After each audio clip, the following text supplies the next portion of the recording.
Hello friends, आपके अपने YouTube channel mind blowing education में आपका स्वागत है। कैसे आई होप अच्छे ही होंगे। मैं आपको बता दूं कि टीएसआर से संबंधित एक खबर निकल के आई है और जो बच्चे जिनकी ज्वाइनिंग जिनकी होनी है उनको बहुत ही बेसब्री से इस चीज़ का इंतज़ार था।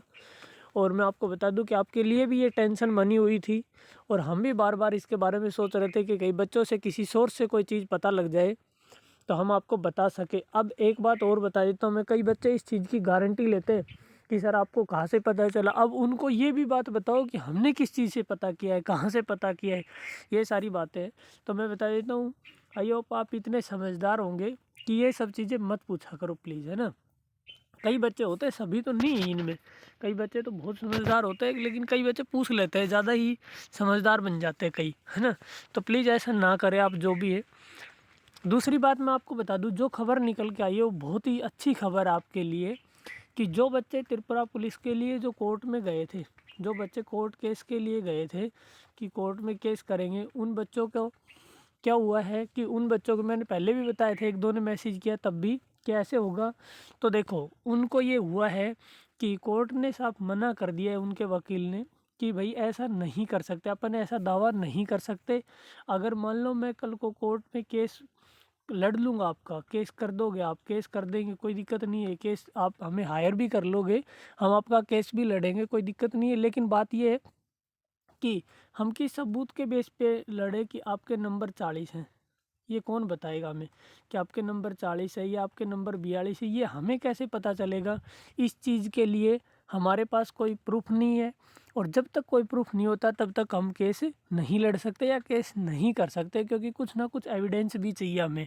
तो अब मैं आपको बता दूं, क्योंकि आपको सबको याद होगा, आपको खुद भी ये चीज़ याद है कि जब आपका एग्ज़ाम हुआ था तो आपके पास सिर्फ पेपर है, आपके पास कार्बन कॉपी भी नहीं दी गई। उसके नीचे, पेपर के नीचे कार्बन कॉपी होती है जो आपके पास अवेलेबल नहीं है। आजकल तो बाकी परीक्षाओं में ऑनलाइन परीक्षा होने लगी, उनमें तो कार्बन कॉपी होती ही नहीं है। जो ऑफलाइन परीक्षा हैं उनमें दो दो तीन तीन कार्बन कॉपी होती है कि एक कार्बन कॉपी कैंडिडेट को प्रोवाइड कर दी जाती है। जैसे हरियाणा पुलिस का हुआ था थोड़ी दिन पहले, एक कार्बन कॉपी कैंडिडेट को प्रोवाइड कर दी जाती है ताकि आंसर की आने के समय वो खुद मैच कर सके कि कितने नंबर है। अब आपने वहाँ सिर्फ आपके पेपर पे आपने ऐसे निशान लगा रखा कि हाँ मैं 2 में सी करके आया हूँ, दूसरे क्वेश्चन में, तीसरे क्वेश्चन में डी करके आया हूँ, ऐसे निशान लगा रखे होंगे। तो इनमें हो सकता है आपके गिनने में कोई गलती हो जाए उनमें, समझ समझ रहे हो आप। हो सकता है आपने सभी ने सही लगा रखा। मैं ये दावा नहीं करता कि 100% जिन बच्चों का नहीं हुआ उन्होंने गिनने में गलती कर रखी है। मैं ऐसा कभी नहीं कहूँगा कि 100% जिनका नहीं हुआ उन बच्चों ने गिनने में गलती करी, ऐसा नहीं है। सबके साथ ऐसा थोड़ी हो सकता है। तो उन्होंने ये कहा है कि अगर आप चाहते हो कि हम केस करें, ये केस करें तो एक लीगल तरीके से केस होगा, ऐसे केस नहीं होगा। तो उसके लिए पहले आपको आरटीआई लगानी होगी। और देखो काफ़ी बच्चों ने मेरे को मैसेज किया था, एक भाई ने, जैसे भाई सारे देख रहे सुन रहे हैं, उनको मैं बता दूं कि एक भाई ने मेरे को मैसेज किया था कि मेरे 72 या 73 नंबर ऐसे बन रहे पेपर में, उसके 40 की 42 नंबर थे। तो उसने भी बताया था मेरे को कि सर मेरा नहीं हुआ। तो मैंने कहा था उसे भी उस टाइम कि देखो ये दुख की बात है कि आपका सिलेक्शन नहीं हुआ, लेकिन आपको आरटीआई लगा के पहले पता कर लेना चाहिए कि आपके कितने कितने नंबर हैं और कैसे कैसे नंबर है, क्योंकि आरटीआई में आपको जवाब मिल जाएगा अगर वो देते हैं तो। आरटीआई में जवाब देना, आरटीआई 2005 आपको पता ही सबको लागू है, आप कोई भी जवाब ले सकते हो, कोई दिक्कत नहीं है। तो उन्होंने ये बताया कि पहले आपको आरटीआई लगानी होगी और आरटीआई लगा के आपके नंबर कन्फर्म करने होंगे कि आपके कितने नंबर है, ये कन्फर्म करना होगा। जब ये कन्फर्म हो जाता है कि आपके 30 नंबर है, 35 नंबर या 45 नंबर, या मेरिट लिस्ट से आप ऊपर जा रहे हो और मेरिट लिस्ट में आपका नाम आ सकता था और आपका नाम नहीं आया है, तब जाके हम केस लड़ सकते हैं, उससे पहले हम केस नहीं लड़ सकते हैं, ऐसा उन्होंने कहा है। तो आपको पता है जब भी कोई आरटीआई लगाता है तो उसमें टाइम दिया जाता है, आरटीआई में जो भी है उसका कि रिप्लाई आने का जो भी टाइम है उसके अनुसार वो रिप्लाई आएगा। उसके बाद जिन बच्चों ने लगा रखी है, आई होप उनका कोई समाधान होता ही होगा कि आने ही वाला होगा, उनको पता भी चल जाएगा। और जैसे ही आरटीआई आ जाता है उनका, तो वो मुझे ज़रूर बताए कि उनके कितने नंबर बन रहे हैं, ताकि उस पर भी अपन आगे कोई बात कर सके। दूसरी बात ये थी, त्रिपुरा पुलिस की नई वैकेंसी आने वाली, बम्फर वैकेंसी, 8000 प्लस वैकेंसी है, तो उसके लिए भी आप तैयार रहे। 8,000 प्लस वैकेंसी। अगर उसकी किसी भी प्रकार की कोई डिटेल आपको चाहिए तो आप ज़रूर बताना, मैं उसके बारे में नई वीडियो लेकर जल्दी ही आऊँगा। उसके बाद मैं बता दूँ आपको कि जॉइनिंग से संबंधित जो भी थी कि जॉइनिंग जो है, जॉइनिंग के लिए अभी भी मैं बता रहा हूँ कि आज डिस्पैच हो जाएंगे, या कल में या परसों में, 1-2-3 दिन में, यानी 5-6-7 तारीख तक लगभग डिस्पैच कर दिए जाएंगे। यानी आपके पास 15 जनवरी के आसपास जॉइनिंग आपकी पहुंच जाएगी। अभी तक की ये 100% कन्फर्म न्यूज़ है, अभी तक की ये 100% कन्फर्म न्यूज़ है। लेकिन आप चाहो कि मैं इसके बारे में प्रूफ दूँ कि मैं ये कन्फ्यूज़ किसे लिए है, मैं रिकॉर्डिंग करके वो भेजो आपसे, ये मुझसे नहीं होगा, मैं ऐसा करूँगा भी नहीं। लेकिन मैं आपको बता देता हूँ कि 15 जनवरी तक जो है आपके ये लेटर आपके पास 100% आ जाएंगे। किसी ना किसी बच्चे के साथ जो नज़दीक है उनके जल्दी आ जाएंगे, तो इसलिए ऐसा बताया जा रहा है।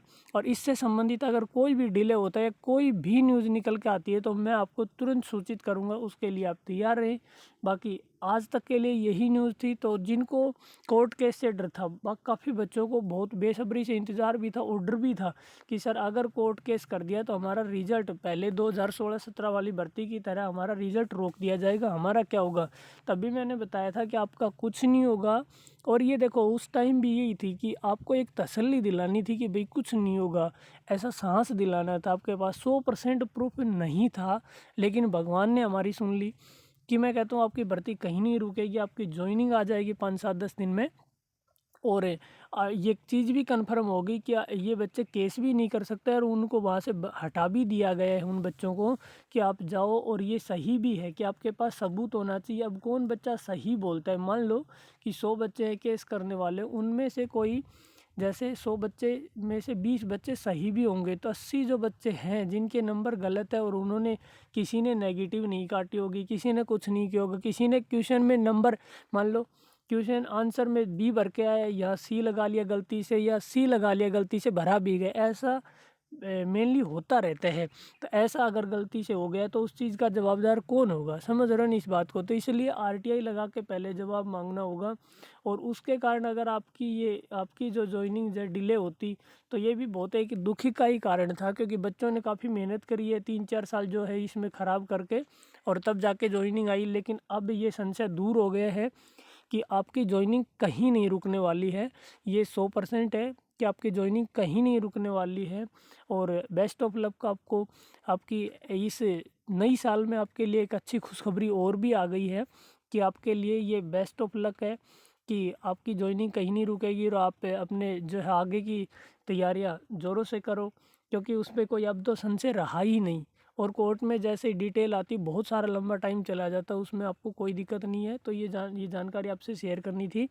तो वीडियो को ज़्यादा से ज़्यादा शेयर कर देना, चैनल को सब्सक्राइब कर लेना। जो भी चैनल पे नए हैं वो प्लीज़ चैनल को सब्सक्राइब कर लेना। जो भाई अभी भी तैयारी में लगे हैं, वो वीडियो के डिस्क्रिप्शन में टेलीग्राम ग्रुप का लिंक दिया गया है, जिसे ज़रूर ज्वाइन कर लेना। डेली करंट जीके के बाकी ऑफिशियल नोटिफिकेशन जो भी आते थे वो सबके सब वहाँ डाले जाते, तो वहाँ आप ज़रूर ज्वाइन कर लेनी। ये जानकारी आपसे शेयर करनी थी। आई होप आपको अच्छी लगी होगी, तो लाइक शेयर और सब्सक्राइब करें। Thank you.